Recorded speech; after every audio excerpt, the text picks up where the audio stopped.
আমরা কোনো যৌগ দেখে কিভাবে বুঝবো কোনটি লুইস অ্যাসিড কোনটি লুইস ক্ষার। এরকম দেখো অসংখ্য তোমরা যৌগ দেখে থাকবে। এখানে দুইটা যৌগ লিখেছি, একটি অ্যালুমিনিয়াম ক্লোরাইড ও পানি। এই দুটি যৌগের মধ্যে কোনটি অ্যাসিড এবং কোনটি ক্ষার। তোমরা গাদা গাদা অনেকগুলো মুখস্থ করা সে শর্টকাট নিয়ম বা বুঝে থাকলে সহজে তোমরা কোনটি লুইস অ্যাসিড এবং কোনটি লুইস ক্ষার সহজেই আইডেন্টিফাই করতে পারবে। আমরা কীভাবে বুঝবো, সবসময় তোমরা মনে করে রাখবো যে কেন্দ্রীয় যে মৌল আছে এই যৌগ দুটার এই কেন্দ্রীয় মৌলের ইলেকট্রন বিন্যাস করবে। তাহলে এই কেন্দ্রীয় মৌল অ্যালুমিনিয়াম, এর যদি আমরা ইলেকট্রন বিন্যাস করি অ্যালুমিনিয়াম 13 1s2 2s2 2p6, একে আমরা উত্তপ্ত করলে 3px 3py 3pz।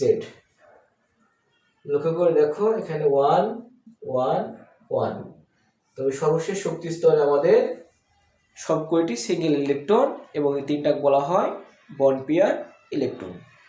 একইভাবে যদি আমরা এই যৌগ পানি অক্সিজেন কেন্দ্রীয় মৌল 1s2 2s2 2p কত হবে আমাদের 4, তাহলে আমরা 2px 2py 2pz, আমরা একটা x একটা দিলাম y একটা দিলাম z একটা দিয়ে দিচ্ছি আমরা।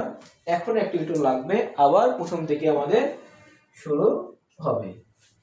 লক্ষ্য করে দেখো অক্সিজেন মৌলের সর্বশেষ শক্তি স্তরে দুটি আছে লোন পেয়ার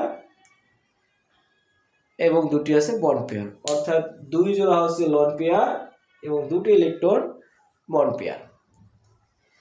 এখানে আমাদের তোমার সবসময় বুঝতে হবে এবং অত্যন্ত একটি গুরুত্বপূর্ণ বিষয় হচ্ছে ইলেকট্রন বিন্যাস করার পর দেখবে সর্বশেষ শক্তি স্তরে যদি আমাদের লোন পেয়ার থাকে সেক্ষেত্রে হবে লুইস ক্ষার, আর না থাকলে লুইস অ্যাসিড।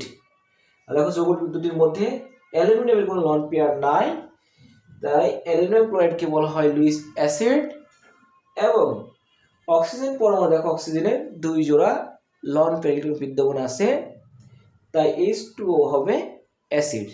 কি অ্যাসিড? Luis acid. এভাবে তোমরা যৌগ দেখে ইলেকট্রন বিন্যাসের মাধ্যমে সহজেই লুইস অ্যাসিড ক্ষার চিনতে